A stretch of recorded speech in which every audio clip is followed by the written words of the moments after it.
Kalau saya belum pernah lihat ada rumah 3 lantai luas 1000 meter bisa jadi kenyataan, ya kan? Menurut ayat ini? Iya dong, kan ini janji Tuhan buat kita. Apa yang kita nggak pernah lihat itu Tuhan bisa kasih. Jadi apa yang tidak pernah dilihat oleh mata dan tidak pernah dengar oleh telinga, tidak pernah timbul dalam hati manusia, semua yang disediakan Allah untuk mereka yang mengasihi Dia. Jadi siapa atau apa ini? Ini tentang pribadi atau tentang benda? Ya, kita bertemu lagi dalam program podcast Akap Antakirana Asa Boas dari Keblinger. jadi kebenar. Oke. 1 Korintus 2 ayat 9. Ini ayat asik banget. Favorit. Saya sangat termotivasi kalau membaca ayat ini. Mantap. Tetapi seperti ada tertulis, Ya. apa yang tidak pernah dilihat oleh mata, nggak pernah dilihat mata, dan tidak pernah didengar oleh telinga, dan tidak pernah timbul dalam hati manusia. Ya. Semua yang disediakan Allah untuk mereka yang mengasihi Dia. Jadi ada sebuah motivasi yang kuat nih Pak Boas. Iya. Kalau saya belum pernah lihat ada rumah 3 lantai luas 1000 meter bisa jadi kenyataan, ya kan? Menurut ayat ini? Iya dong, kan ini janji Tuhan buat kita. Apa yang kita nggak pernah lihat itu Tuhan bisa kasih. Iya sih. Apa yang nggak pernah kita pikirkan atau ada di hati, tiba-tiba Tuhan bisa kasih. Wah, mantap. Apa yang nggak pernah kita dengar, tiba-tiba bisa kita dengar. Mantap. Ini kan motivasi yang sangat kuat ya Oh, dari iya. firman Tuhan ya. Iya. Gimana pandangan lu Pak Bos? Aduh. Ini mau dijawab langsung apa? Ya hitungan ketiga ya. 1, 2, 3 silakan. Mantap. Kita kan podcast ini selalu ngomongin konteks. Konteks. Ini bukti satu lagi nih. Apa tuh? Tanpa konteks hancur lebur pemahamannya. Coba Panta baca Hancurnya dong. di mana? Leburnya di mana? Panta baca dong ayat 7 dan ayat 8-nya. Ini ayat sebelumnya nih. Ayat 78 ya. Nah, coba. Aduh, kebiasaan sih gua kalau baca ayat langsung ke satu ayat. Nah, Ternyata ada ayat sebelumnya ya. itu yang bikin gitu. keblinger tuh, coba. Tetapi yang kami beritakan ialah hikmat Allah yang tersembunyi dan rahasia Oke. yang sebelum dunia dijadikan Iya. telah disediakan Allah bagi Oke, kemuliaan stop. kita. Jadi yang disediakan itu yang sebelumnya sudah disediakan kan? Yang sudah ada. Iya, sudah ada dong. Sudah ada. Nah, siapa itu? Coba ayat 8. Tidak ada dari penguasa dunia ini yang mengenalnya. Iya. Sebab kalau sekiranya mereka mengenalnya, mereka tidak menyalibkan Tuhan yang mulia. Jadi siapa yang dimaksudkan apa yang tidak pernah didengar oleh mata, tidak pernah dilihat oleh mata, tidak pernah Didengar oleh telinga, Iya, dilihat oleh mata. Iya benar. Tadi kebalik. Oh kebalik. Iya. Ya nggak apa-apa. Orang kan keblinger gitu. Coba. Jadi apa yang tidak pernah dilihat oleh mata dan tidak pernah didengar oleh telinga, tidak pernah timbul dalam hati manusia, semua yang disediakan Allah untuk mereka yang mengasihi Dia. Jadi siapa atau apa ini? Ini tentang pribadi atau tentang benda? Baca lagi dong. Tetapi yang kami beritakan ialah hikmat Allah yang tersembunyi. Iya. Hikmat Allah yang tersembunyi. Hikmat. Dan rahasia. Iya. Yang sebelum dunia dijadikan telah disediakan Allah bagi kemuliaan Iya. kita. Tidak ada dari penguasa dunia yang mengenalnya. Iya. Sebab kalau sekiranya mereka mengenalnya, mereka tidak akan menyalibkan Tuhan yang mulia. Berarti hikmat Allah itu ya Tuhan itu. Iya. Berarti yang tidak pernah kita lihat oleh mata, tidak pernah dengar oleh telinga, tidak pernah timbul dalam hati manusia, itu tentang siapa? Yesus. Ya udah, bukan tentang rumah 3 tingkat, mobil baru. Oke. Jelas tuh. Jadi kalau lihat perikopnya, hikmat yang benar, Iya. berarti hikmat itu ya Yesus itu. Yesus. Makanya takut akan Tuhan ada permulaan pengetahuan. Mm-mm.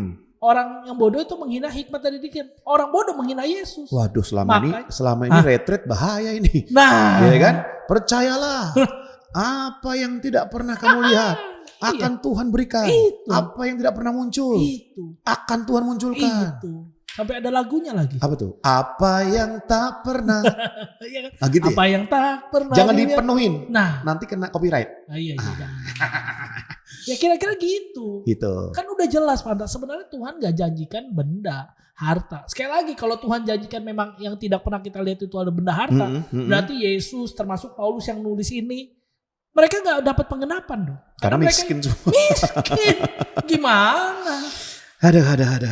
Gampang cuma lihat konteks doang. Puluhan tahun ya. Wah. Ya, habis gimana pendeta kan khotbahnya ayat 9-nya aja tuh. Nah itu dia Ya. Panta. Berarti kalau dengerin khotbah kita perlu rajin-rajin baca ayat sebelumnya, Iya persis. baca ayat setelahnya ya, Persis. supaya dapat konteksnya. Persis. Oke. Makanya biasakanlah eksposisi lah. Oke. Gitu. Bapak Ibu Saudara, apakah Anda termasuk pendengar yang mengalami hal yang sama seperti yang saya alami. Iya. Bahwa selama ini kita selalu mempunyai sebuah anggapan atau motivasi bahwa bersama dengan Tuhan, apa yang tidak kelihatan, apa yang tidak pernah didengar, apa yang tidak pernah muncul, akan Tuhan sediakan buat kita.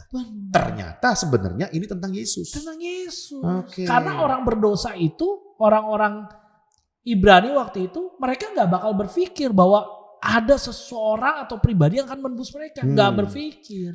Dan ternyata di ayat 9 ini dia ada bintangnya nih. Iya. Berarti dia mengutip ya. Betul. Yesaya 64 ayat 4. Itu. Nah, saya baca dulu ya. Yesaya 64 ayat 4. Tidak ada telinga yang mendengar. Dan tidak ada mata yang melihat.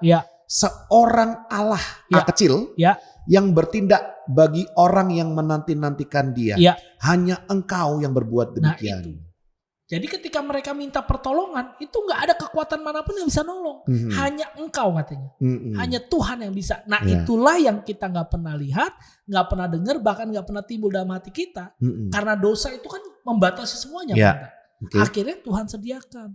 Makanya ada kata-kata bagi mereka yang mengasihi Dia.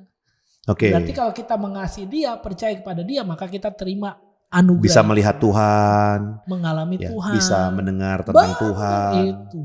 Hati juga jadi percaya kepada Tuhan. Persis. Makanya apa gunanya kita dapat rumah mewah, mobil bagus, tapi kita nggak kenal Tuhan. Nah ada ayatnya kan, apa gunanya seseorang mendapat seluruh isi dunia tapi kehilangan nyawanya? Itu dia. Jadi fix ya. Fix dong. Berarti kalau ini dipakai untuk memotivasi jemaat supaya berharap sesuatu besar dari Tuhan, ya boleh aja tuh pakai ayat yang lain ya, bukan ayat ini ya. Iya dong.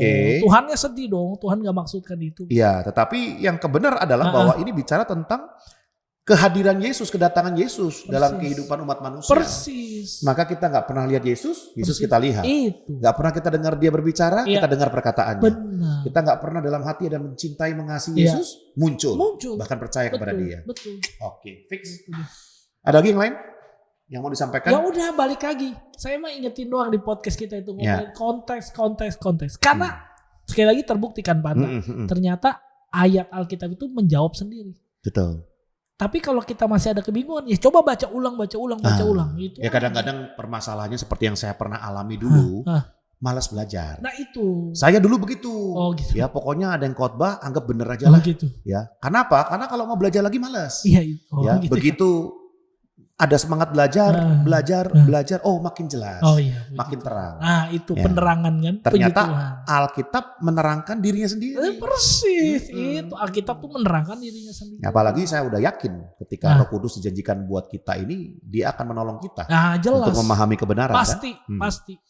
Ya jadi bagi Bapak Ibu Saudara yang Anda percaya ada Roh Kudus dalam dirimu, maka boleh yakin bahwa ketika belajar firman, memahami firman Tuhan, maka Roh Kudus akan tolong kita, bantu kita. Ya, dan bagi yang memang betul-betul ingin mendalami Alkitab, ya sekolah lah ya. Belajar Alkitab, teologi, atau bisa tuliskan di kolom komentar kalau ada pertanyaan-pertanyaan ayat-ayat sulit, atau ayat-ayat yang seringkali disalahartikan, atau ayat-ayat yang belum mengerti penerangannya seperti apa, taruh di kolom komentar, nanti kita sebisa mungkin kita jawab.